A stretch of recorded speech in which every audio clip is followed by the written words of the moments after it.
Le sénateur Thani Mohamed Sohaili n'est plus président du Sénat. Ce dernier n'était pas candidat à sa succession et tire un bilan très positif de ses 3 années passées dans cette fonction.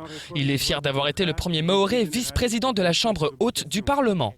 Écoutez, c'est le fait d'avoir dignement et sérieusement représenté Mayotte en aidant le président Larcher à présider des séances. Nous sommes en tout 8 vice-présidents à l'avoir fait, mais c'est la première fois qu'un Mahorais avait l'honneur de le faire. Et moi, je me souviens toujours vous savez, des gamins qui viennent visiter le Sénat, on les voit en haut sur les tribunes, et ils voient une figure noire en train de présider la séance. Les enfants, notamment des banlieues, ils se disent mais ce type-là nous ressemble. Et ça se voit dans leurs yeux et ça s'entend lorsqu'ils vous parlent. Et pour moi, c'est la plus grande satisfaction. La modification du droit du sol a notamment pu voir le jour grâce à ce poste de vice-président. En effet, Thani Mohamed Sohaili a pu convaincre le président Gérard Larcher à la tête du groupe Les Républicains, majoritaire au Sénat. Je rappelle que la disposition sur le droit du sol, au départ, est passée parce que le président Larcher a saisi le Conseil d'État de ma proposition de loi. Il n'y a que le président du Sénat ou le président de l'Assemblée nationale qui pouvait le faire. Et je pense que le fait d'avoir été son collègue à la vice-présidence du Sénat a facilité les choses pour que le président Larcher, qui n'est pas du même bord politique que moi, ait accepté de saisir le Conseil d'État pour faire passer cette position qui est désormais applicable à Mayotte. Parmi les gros chantiers qui ont occupé le sénateur, il y a bien sûr le toilettage institutionnel. 2 lois ont notamment été élaborées afin de faire de Mayotte un département-région. Néanmoins, à l'instar du député Mansour Kamardine, certaines voix se sont élevées pour dénoncer les dangers supposés d'un changement de statut. Beaucoup se sont évertués à transformer, à dénaturer, à mentir sur les réelles intentions de ces projets. Qu'on soit d'accord ou pas avec ce que le président Sobadine a dénommé toilettage institutionnel. Parce que moi, j'ai appelé la clarification, la précision du statut voté en 2009 par référendum. Ce n'est pas un souci de ne pas être d'accord.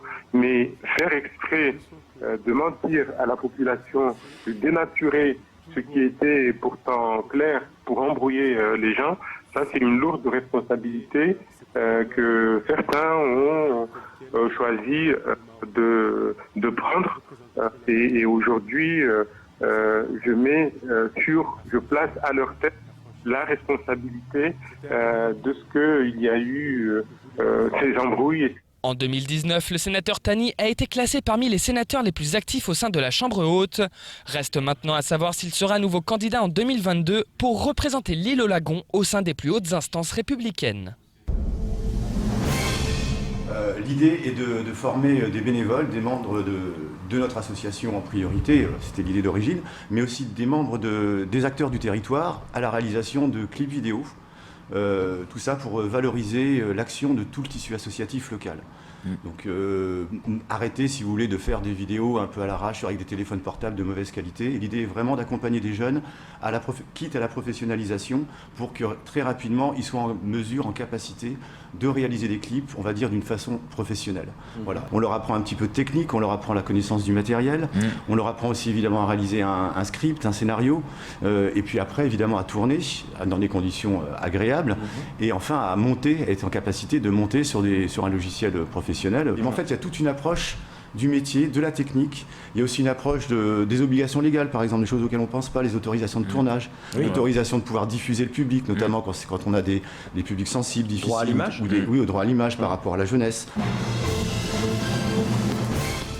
Un nouvel épisode de Grande Marée débute ce vendredi 16 octobre et durera jusqu'à mardi 20 octobre inclus. Un pic est attendu dimanche à 4h46 puis lundi à 5h23. D'éventuelles dégradations des conditions météorologiques sont susceptibles d'accentuer l'impact du phénomène et d'entraîner une détérioration des conditions de navigation ou de circulation en bord de mer. D'ores et déjà, le préfet invite la population à respecter les consignes de sécurité. Tenez-vous au courant du niveau des marées et de l'évolution de la situation météorologique. Limitez vos déplacements en bord de mer et circulez avec précaution. Ne vous engagez pas sur une route fermée à la circulation. Sur le littoral ou sur les plages, surveillez attentivement les enfants. Si vous habitez en bord de mer, protégez vos biens, coupez l'électricité, l'eau et fermez les bouteilles de gaz. Préparez votre kit d'urgence et si nécessaire, évacuez vos habitations et gagnez les lieux d'accueil prévus par votre mairie. Le STM est contraint de s'adapter à ces grandes marées. Des risques de perturbations sur le trafic sont ainsi attendus jusqu'à mardi 20 octobre. Vendredi, samedi et dimanche, le service est maintenu selon les horaires habituels sous réserve de conditions météorologiques favorables et avec des ajustements possibles selon l'évaluation de la situation sur site. Le STM assure que la priorité reste de préserver la sécurité des usagers, du personnel et du matériel. Lundi, le départ de 5h30 quai Issoufali est supprimé et reporté à 6h. Le premier départ à la gare maritime de Mamoudzou se fera à la même heure. Mardi, aucune suppression n'est prévue, mais il subsiste un fort risque de retard sur les départs de 6h, que ce soit du côté de la gare maritime comme du quai Issoufali. Il est également rappelé aux usagers l'obligation du port du masque dans les gares et à bord des navires, ainsi que l'interdiction de rester dans les véhicules pendant la traversée. Mayotte entend être une base arrière du projet gazier au Mozambique. À ce titre, plusieurs de ses acteurs seront présents lors du prochain forum économique de Mayotte les 21 et 22 octobre prochains. En attendant, un comité de suivi s'est réuni hier en présence du préfet, de la première vice-présidente du conseil départemental et des services départementaux et préfectoraux. Selon les deux institutions, dans le cadre d'un projet plus vaste de modernisation du port de Longoni, la rénovation du quai numéro 1 datant de 1990 est à l'ordre du jour. Ce quai est en effet amené à accueillir des navires plus importants en lien avec ce projet. Un diagnostic a été présenté ainsi qu'un calendrier prévisionnel pour permettre au quai d'être entièrement opérationnel à l'échéance d'octobre 2021. Un cabinet a été retenu pour accompagner ce projet dont le conseil départemental est maître d'ouvrage. Le préfet a formulé des recommandations et le conseil départemental entend bien mettre en place un processus permettant de respecter les étapes conduisant à cette rénovation de grande ampleur. Elle est disponible sur les téléphones. Vous pouvez jouer dès maintenant sur vos téléphones, que vous soyez Apple ou Samsung. Vous pouvez télécharger l'application et dès maintenant, tout de suite, dans votre voiture, vous pouvez télécharger et jouer à la course de pneus. L'idée est venue conjointement avec Orange. En fait, on s'est dit, pandémie oblige, donc on ne pouvait pas faire de course de pneus, on était coincés. Et on s'est dit, c'est malheureux, on ne peut pas faire cette course de pneus qui est quand même un événement emblématique de Mayotte, qui était attendu par tous. J'allais courir au stade pendant la pandémie, on me disait « Et la course de pneus, c'est quand monsieur, c'est quand monsieur ?» On ne pouvait pas faire la course de pneus. Et avec les équipes d'Orange, on s'est dit « On va proposer une solution. » Et la solution, c'était de faire une course de pneus sur mobile, qu'on puisse jouer à la course de pneus. Chez Orange, évidemment, comme vous le savez, on est très présent en métropole et ça fait partie des sujets, même en communication interne, parce que quand vous voulez fédérer aussi des équipes, c'est un formidable moyen de le faire et de revendiquer aussi la culture mahoraise à l'échelle du pays. Ouais. Et donc de dire qu'on fait ça, peut-être qu'on pourrait imaginer une course, une compétition, y compris à l'intérieur des différentes entités d'Orange, pour valoriser cette culture mahoraise. Depuis le début des vacances scolaires, le 12 octobre, certains établissements sont restés ouverts dans le cadre des vacances apprenantes et des écoles ouvertes. Pour se rendre compte des activités proposées aux jeunes, le recteur s'est rendu ces derniers jours dans les différents établissements ouverts aux élèves. Cet après-midi, Gilles Albou s'est rendu au lycée de Mamoudzou Nord. On veut être sur le terrain, déjà pour encourager les équipes et puis aussi avoir des retours sur ce qui se fait. Donc aujourd'hui, à Mamoudzou Nord, comme ce matin à Tsinkura ou à Ndambeni, ou comme hier avec les associations Mlési ou Hip Hop Evolution, on vient encourager tous ces volontaires qui se sont mobilisés pour accueillir les jeunes en dehors du temps scolaire et pendant les vacances. En effet, les professeurs s'occupant des élèves durant les vacances sont tous présents sur la base du volontariat. Une visite du recteur dans les établissements pour montrer l'utilité des écoles ouvertes aux enfants, mais surtout aux parents d'élèves.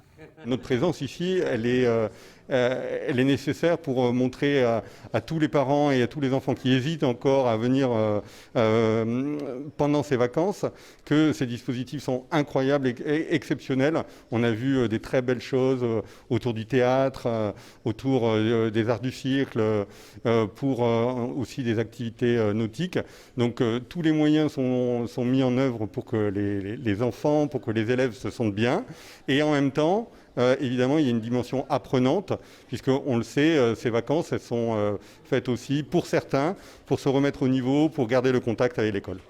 Certains élèves peuvent donc pratiquer des activités sportives, culturelles ou éducatives. Cette année, l'accent a par ailleurs été mis sur ces écoles ouvertes pour accueillir un maximum d'élèves et proposer des activités innovantes par rapport aux années précédentes.